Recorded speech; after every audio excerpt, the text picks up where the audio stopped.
इमरान खान साहब ने एक जो नया काम किया वो ये किया कि नॉर्मली वो इलेक्शन की धांधली और मैंडेट की चोरी के लिए, और याद रखिएगा ये एक ऐसा काम है जिस पे आर्टिकल 6 लगता है, तो इमरान खान साहब इसमें कादी फ़ायद ईसा और सिकंदर सुल्तान राजा को जिम्मेदार ठहराते थे। लेकिन आज इमरान खान साहब ने इसमें पहला नाम आसिम मुनीर का लिया। वो ये कहते रहे हैं लेकिन बड़ा क्लैरिटी के साथ आज उसी लिस्ट में शामिल कर दिया कि आसिम मुनीर, कादी फ़ायद ईसा और सिकंदर सुल्तान राजा ने हमारा मैंडेट चोरी करके फॉर्म 47 की नाअहल और नाजायज़ हुकूमत पाकिस्तान पर मुसल्लत की, जिनके पास पाकिस्तान को दरपेश मसाइल से निकलने का कोई रास्ता है, ना कोई विजन है, ना कोई एहलियत है। दहशत गर्दी, अमन व अमान का क़याम, हर चीज़ इन्होंने जनाब, इनकी एहलियत ही नहीं है, बर्बादी हो गई। इमरान खान साहब बता रहे हैं। तो उन्होंने कहा तारीख से साबित है कि मिलिट्री डिक्टेटर का सिर्फ बंदूक के जोर पर हर चीज़ का हल निकालने का फार्मूला कभी भी देरपा और कामयाब साबित नहीं होता। अफगानिस्तान के साथ मसले का हल फौजी नहीं है, सियासी है। लिहाजा सियासतदानों की जिम्मेदारी है कि वो मामला फहमी से मुल्क में देरपा अमन का क़याम यकीनी बनाएं। फॉर्म 47 की जाली हुकूमत का ना ही इस्तेहकाक है और ना ही एहलियत के वो क़याम अमन में मौसर किरदार अदा कर सकें। हमारे दौर में दहशत गर्दी कम तरीन सतह पर आ गई थी। मुझे पैरोल पर रिहा किया जाए तो मैं अफगानिस्तान से तनाज़ात के हल और क़याम अमन के लिए अपना किरदार अदा कर सकता हूँ। ये जनाब इमरान खान साहब का स्टेटमेंट है। इसमें एक ऑफ़र भी है। कई लोग कहेंगे इमरान खान साहब पैरोल पर रिहाई चाहते हैं, लेकिन आप ये देखें कि इसी अपने ट्वीट में उन्होंने आसिम मुनीर पर सख्त तरीन तनकीद भी की है। तो ये कोई डील की ऑफ़र नहीं है। For the sake of this country Imran Khan साहब कहते हैं कि ये मुल्क को बचाना है तो आपको अफगानिस्तान से बात करनी पड़ेगी। आपके अंदर ये काबिलियत क्योंकि नहीं है, लिहाजा मुझे मौका दें, मैं ये बात करता हूँ, मुझे पैरोल के ऊपर आप बाहर निकालें तो मैं कर लेता हूँ और ये मामला रिजॉल्व करता हूँ। और ये कॉन्फिडेंस है इमरान खान में कि वो ये कर पाएंगे। लेकिन नवाज शरीफ रिहा हो गया, आज़ाद नहीं हुआ। एक जुमला अपनी मर्जी से नहीं बोल सकता है, वो अपनी मर्जी से आ जा नहीं सकता है। वो इमरान खान रिहा नहीं हुआ लेकिन आज़ाद है। जो दिल करता है वो कह देता है और जैसे दिल करता है वैसे वो रहता है। एक बड़ी अफसोसनाक नादरीन खबर आ रही है, और ये खबर सिक्योरिटी फोर्सेस के ऊपर एक अटैक हुआ है वज़ीरिस्तान में, और बड़ा डेंजरस अटैक हुआ है। इस अटैक में रिपोर्ट किया जा रहा है अब तक की इतला के मुताबिक 7 फौजी एहलकार शहीद हो गए हैं, जबकि सीज़ फायर हुआ है। ये पाक अफगान बॉर्डर के करीब ये वाक़या पेश आया वज़ीरिस्तान में। तो एक अनफॉर्चुनेट इंसिडेंट है और लगातार ऐसे वाक़यात हो रहे हैं। जवानों की शहादत जो है वो किसी को भी काबिल कबूल नहीं होनी चाहिए और ये सिलसिला रुकना चाहिए। और ये सिलसिला तभी रुकेगा, आप लड़ाई कितनी देर करेंगे? पिछले 20 साल से आप लड़ ही रहे हैं दहशतगर्दों से। लगभग 25 साल हो गए आप दहशतगर्दों से लड़ रहे हैं। आप 25 साल और इनसे लड़ लें। आपने 14,000 ऑपरेशन कर दिए, आप इतने ही और कर दें। बड़े बड़े ऑपरेशन आपने दर्जन से ज़्यादा कर दिए, आप इतने ही और कर दें। तो क्या होगा? क्या अमन आ जाएगा? अगर माजी में आ गया था तो अब भी आ जाएगा। एक ही दफ़ा अमन आया जब इमरान खान साहब का फार्मूला अपनाया गया कि अफगानिस्तान से बातचीत करो, पाकिस्तान में भी कोई रास्ता निकालो, कोई तरीक़ेकार इख्तियार करो, कबायली इलाके के लोगों को एतमाद में लो और सब मिलकर दहशतगर्दी के खिलाफ खड़े हो जाओ तो अमन आ जाएगा। ये कहा इमरान खान ने, बार बार कहा, लेकिन इस फार्मूले के ऊपर कोई जा नहीं रहा। ये पाकिस्तान के जर्नैलों ने ना बेड़ा गर्क किया पाकिस्तान का। ख्वाजा आसिफ ने अभी इतनी बड़ी गवाही दे दी। ख्वाजा आसिफ ने कहा कि जनरल फैद हमीद जो है इसने तहरीक तालिबान पाकिस्तान के सरबराह नूर वली महसूद को, अब ये आदमी पाकिस्तानियों का कत्लेआम करता है।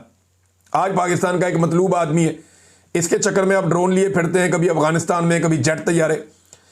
अब ख्वाजा आसिफ कहता है कि जनरल फैज़ ने टीटीपी के सरबराह नूर वली महसूद को बुलेट प्रूफ गाड़ी तोहफे में दी। अंदाजा करें आप।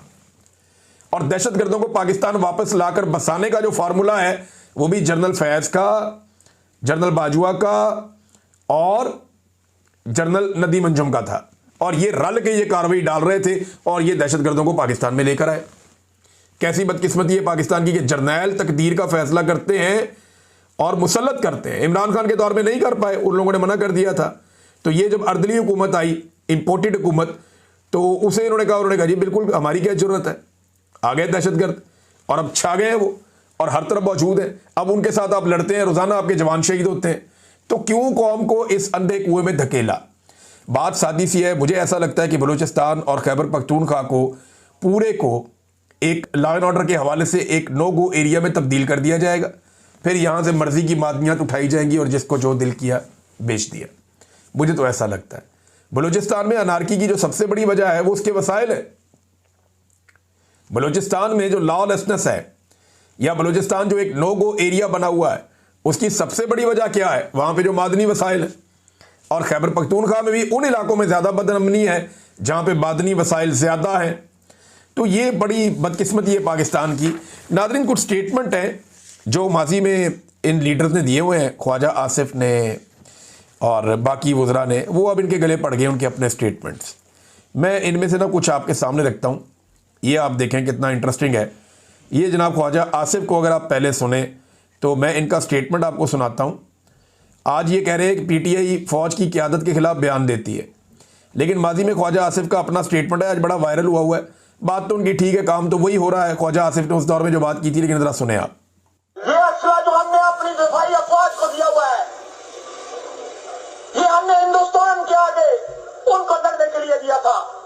ये आज जो F-16 मांगे जा रहे हैं 5 अरब डॉलर के एवज, क्या इससे बलूचिस्तान पे बमबारी होगी, वजीरिस्तान पे बमबारी होगी, या सिंध पे बमबारी होगी, या पंजाब पे बमबारी होगी?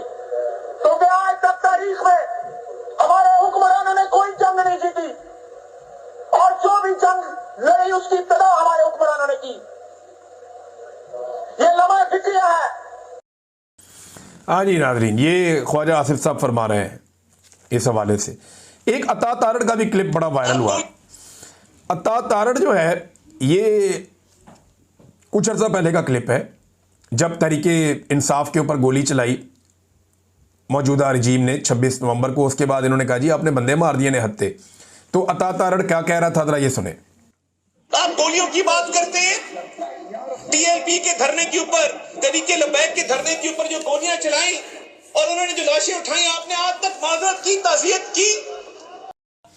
अच्छा जी, ये कह रहे हैं जी तहरीके इंसाफ के ऊपर इल्ज़ाम लगा रहे हैं। हामिद मीर साहब ने भी एक क्लिप पोस्ट किया जिसमें इमरान खान साहब यूज़ ऑफ फोर्स की बात कर रहे हैं, लेकिन याद रहे कि वहाँ जजों की गर्दनें काटने की बात हुई थी कि इनकी गर्दनें उतार दी जाएंगी। कोई इसराइल के खिलाफ एहतजाज करने नहीं निकला था। और दूसरा ये है कि वहाँ कोई इस तरीके से घेर के लोगों को अंधाधुंध गोलियां नहीं मार दी गई थी, कोई ये तरीकाकार अडॉप्ट नहीं किया गया था। बड़े मुज़ाकरात हुए थे और मामले का हल भी निकाला गया था। और बाद में मुझे ये बताएं कि जब तहरीके इंसाफ के दौर में तहरीके लब्बैक के खिलाफ कार्रवाई हुई तो इनको वापस मैदान में कौन लेकर आया? इनको रीलॉन्च किसने किया, ये पता है आपको? ये मैं आपको बताता हूं। तहरीके लब्बैक को रीलॉन्च किया था पाकिस्तान की मिलिट्री एस्टेब्लिशमेंट ने, पाकिस्तान तहरीके इंसाफ को दबाने के लिए। और इनके सोशल मीडिया पे दबाव डाला जाता था कि आप इमरान खान को गालियां दें और इमरान खान की मुखालफत करें। और आज वही पाकिस्तान तहरीके इंसाफ अकेली तनहा खड़ी है तहरीके लब्बैक के साथ जो जुल्म और बर्बरियत हुई उसके खिलाफ। मुझे तहरीके लब्बैक से कोई हमदर्दी नहीं है, मुझे हमदर्दी है वो बेचारे निहत्ते मासूम लोग यार, उनको गोलियों से भून दिया पकड़ के। वो कोई अपने घर का वाहिद कफील है। भैया आपने जो करना है कानून के दायरे में रहकर करें। इस तरह अगर आप तहरीके लब्बैक, बहुत सारे लिबरल कह रहे हैं